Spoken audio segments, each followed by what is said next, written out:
Sunnykutty Abraham കൂടി നമ്മളോടൊപ്പം ചെയ്യുന്നുണ്ട്. സണ്ണിക്കുട്ടി എബ്രഹാം, ഇതിപ്പോൾ ഒരു പൊതു തെരഞ്ഞെടുപ്പിനെ അഭിമുഖീകരിക്കാൻ നമ്മൾ പോവുകയാണ്. അപ്പോൾ കോൺഗ്രസിനെ സംബന്ധിച്ച് എല്ലാവരും ഒറ്റക്കെട്ടായി നിന്ന് ആ ഒരു നേതൃപാടവത്തോടു കൂടി ആ തെരഞ്ഞെടുപ്പിനെ നേരിടേണ്ട സാഹചര്യമാണ്. 18-ൽ ഒരു സീറ്റ് താഴെ പോയാൽ പോലും UDF-നെ സംബന്ധിച്ച് അത് തിരിച്ചടിയാകും. പ്രത്യേകിച്ചും നിലവിലെ രാഷ്ട്രീയ സാഹചര്യങ്ങൾ, ദേശീയതലത്തിലെ സാഹചര്യങ്ങളൊക്കെ നോക്കുമ്പോൾ അത് വളരെ പ്രധാനപ്പെട്ടതാണ്. അപ്പോൾ കോൺഗ്രസിലെ നേതാക്കൾക്കിടയിൽ കൃത്യമായ ഒരു ഐക്യമുണ്ട് എന്ന് നമുക്ക് പറയാൻ കഴിയുമോ? കഴിഞ്ഞ ദിവസത്തെ വി മുരളീധരന്റെ പ്രതികരണം നേതൃത്വത്തെ തള്ളിക്കൊണ്ടുള്ള ഒരു പ്രതികരണം ഉണ്ടാകുന്നു. സമാന നിലപാട് MM ഹസനും ഒക്കെ ആവർത്തിക്കുന്ന സാഹചര്യം നമ്മൾ കണ്ടു. ഇപ്പോഴിതാ പന്തളം സുധാകരൻ നേതൃത്വത്തിന് ഒരു കുഴപ്പവുമില്ല, കെ സുധാകരനെ കൃത്യമായി ന്യായീകരിച്ചുകൊണ്ട് കെ സുധാകരനെ മാറ്റാൻ ഒരു വിദൂര സാധ്യത പോലും കാണുന്നില്ല എന്ന് പറഞ്ഞുകൊണ്ടുള്ള ഒരു പ്രതികരണം പന്തളം സുധാകരന്റെ ഭാഗത്തു നിന്നും ഉണ്ടാകുന്നു. എങ്ങനെയാണ് നമ്മൾ അതിനെ വിലയിരുത്തേണ്ടത്? ഇതിപ്പോ കോൺഗ്രസിന്റെ കാര്യം നോക്കുമ്പോഴേ ഉണ്ടിരുന്ന ആർക്കോ പെട്ടെന്നൊരു വിളി ഉണ്ടായി എന്ന് പറഞ്ഞതുപോലാണ് ശ്രീ പന്തളം സുധാകരൻ ഇപ്പോ ഈ പ്രസ്താവന നടത്തിയിരിക്കുന്നത്. അദ്ദേഹം പറയുന്നത് സുധീരനും മറ്റും നടത്തുന്ന പ്രസ്താവനകൾ അനവസരത്തിലാണെന്നാണ്. സുധീരൻ ആദ്യം അദ്ദേഹത്തിന്റെ അഭിപ്രായം പറഞ്ഞത് വളരെ കാലത്തിന് ശേഷം ചേർന്ന KPCCയുടെ എക്സിക്യൂട്ടീവിലാണ്. ഒരു പാർട്ടിയുടെ എക്സിക്യൂട്ടീവിലല്ലേ പാർട്ടിയെ കുറിച്ചുള്ള പരാതികളോ വിമർശനങ്ങളോ പിന്നെ തെറ്റുകുറ്റങ്ങളൊക്കെ പറയേണ്ടത് എവിടെയാണ്? അത് പാർട്ടിയുടെ ഔദ്യോഗിക വേദിയിലാണ്. ഔദ്യോഗിക വേദിക്ക് പുറത്ത് പറയുമ്പോഴാണ് പ്രശ്നം ഉണ്ടാകുന്നത്. അദ്ദേഹം കെ സുധാകരൻ പുറത്ത് ചില കാര്യങ്ങൾ പറഞ്ഞപ്പോൾ അതിന് മറുപടിയായിട്ട് അദ്ദേഹം പുറത്ത് പറയുകയാണ് ഉണ്ടായത്. അപ്പൊ സുധീരനെതിരായിട്ട് അച്ചടക്ക രംഗത്തിന് നടപടിയെടുക്കുന്നതൊക്കെ ആരൊക്കെ ഇവിടെ വലിയ ഒച്ചത്തില് പറയുന്നുണ്ട്. അങ്ങനെയാണെങ്കിൽ ഇപ്പോ പന്തളം സുധാകരനെതിരായിട്ടും ഒരു നടപടി എടുക്കേണ്ടത്. എന്താ ഇപ്പൊ പെട്ടെന്ന് ഇത്തരത്തിലൊരു ഉൾവിളി ഉണ്ടായത് എന്ന് മനസ്സിലാകുന്നില്ല. നമുക്കറിയാം തെരഞ്ഞെടുപ്പൊക്കെ വരുന്നു, കേരളത്തിലെ കോൺഗ്രസിന്റെ കാര്യങ്ങൾ എത്ര പന്തിയല്ല.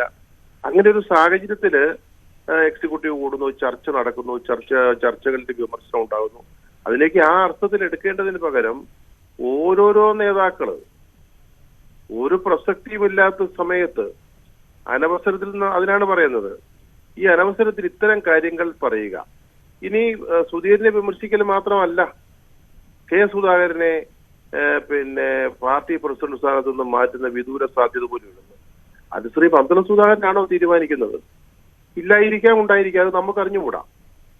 ഉടനെ അദ്ദേഹത്തെ മാറ്റുമോ എന്ന് എനിക്ക് അറിഞ്ഞുകൂടാ. കാരണം ഒരു തെരഞ്ഞെടുപ്പിന് തൊട്ട് മുമ്പ് പ്രസിഡന്റിനെ മാറ്റുന്നതൊക്കെ അപ്രായോഗികമായ കാര്യമാണ്.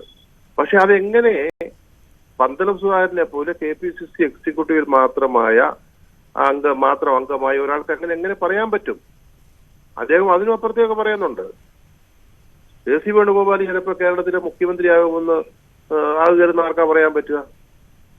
ഇതൊക്കെ ഇനി 2.5 വർഷങ്ങൾക്ക് ശേഷം നടക്കേണ്ട ഒരു തെരഞ്ഞെടുപ്പും അതിന്റെ ഫലവും അതിന്റെ തുടർ നടപടികളുമാണ് ഇനി കേരളത്തില് കോൺഗ്രസ് ജയിച്ചാൽ ആരായിരിക്കും മുഖ്യമന്ത്രി എന്നൊക്കെ ഉള്ളത്. അദ്ദേഹം അങ്ങ് പറയുകയാണ്, ശ്രീ പന്തളം സുധാകരൻ അങ്ങ് പറയുകയാണ് എന്ത്, ശ്രീ KC വേണുഗോപാല് മുഖ്യമന്ത്രിയാകുന്നതിന് തടസ്സമൊന്നുമില്ലെന്ന്. അദ്ദേഹത്തിന് മുഖ്യമന്ത്രിയാവാം, പാർട്ടിയിലെ ഒരു പ്രമുഖ സ്ഥാനത്തിരിക്കുന്ന ആളാണ്. ദേശീയ തലത്തില് അദ്ദേഹത്തിന്റെ സ്ഥാനം പലർക്കും അസൂയ ഉണ്ടാക്കുന്ന രീതിയിലുള്ളതാണ്. അസൂയാവകമായ ഒരു സ്ഥാനത്തിരിക്കുന്ന ആളാണ്. അദ്ദേഹത്തിന് നാളെ കേരളത്തിൽ മത്സരിക്കണമെന്ന് ആഗ്രഹം ഉണ്ടായാൽ മത്സരിക്കാനും, ജയിച്ചാൽ MLA ആവാനും, ഭൂരിപക്ഷം കിട്ടിയാൽ മുഖ്യമന്ത്രിയായാലൊക്കെ അദ്ദേഹത്തിനുള്ള സാധ്യതയുണ്ട്.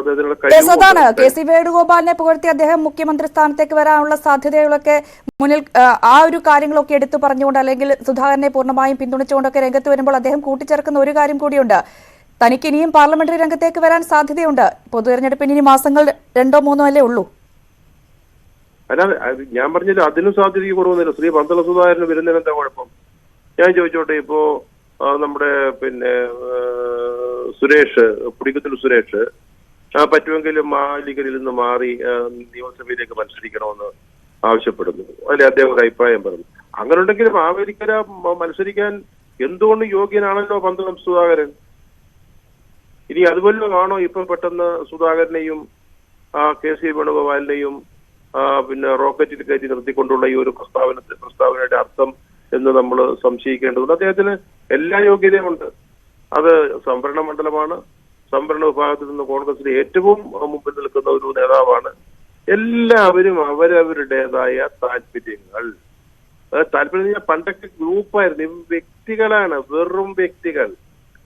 ഞാൻ മാത്രം, ഞാൻ അതിനുവേണ്ടിയുള്ള കാര്യങ്ങളാണ് ഏതൊരു നേതാവിന്റെയും പ്രസ്താവനകളിൽ വരുന്ന. പണ്ട് ഗ്രൂപ്പായിരുന്നു, ഗ്രൂപ്പുകൾ തമ്മിൽ തീർന്നാൽ പ്രശ്നങ്ങൾ തീരുമായിരുന്നു. ഇതിപ്പം ഓരോരുത്തരും വാളെടുത്തവരെല്ലാം മൂത്ത വെളിച്ചപ്പാടന്മാരായിട്ടൊക്കെ മാറിയിരിക്കുകയാണ്. എവിടെ ചെന്ന് ഈ പാർട്ടി അവസാനിക്കും, ഒടുങ്ങുമെന്ന് ആർക്കും മനസ്സിലാത്ത രീതിയിലൊക്കെ കാര്യങ്ങൾ പോയിക്കൊണ്ടിരിക്കുകയാണ്. ഹൈക്കമാൻഡ് ശ്രദ്ധിച്ചില്ലെങ്കിൽ 10-12 സീറ്റ്, 12, 13, 14 സീറ്റൊക്കെ കിട്ടാവുന്ന ഈ ഒരു സ്റ്റേറ്റും കൂടെ കളഞ്ഞു കുളിക്കും. അത് ഹൈക്കമാൻഡാണ്. ഇവിടെ ആർക്കും ഇതിന്റെ മേലൊരു മരുന്നില്ല, ചികിത്സയില്ല. അതുകൊണ്ട് എന്തെങ്കിലും ചികിത്സിക്കാൻ കഴിയുന്നത് ഹൈക്കമാൻഡിന് മാത്രം. യെസ്, വളരെയധികം നന്ദി ശ്രീ സണ്ണിക്കുട്ടി അബ്രഹാം ഈ ഒരു ഘട്ടത്തിൽ പ്രതികരിച്ചതിന്. ഡാൻ കുര്യൻ തുടരുന്നുണ്ട്. ഡാൻ,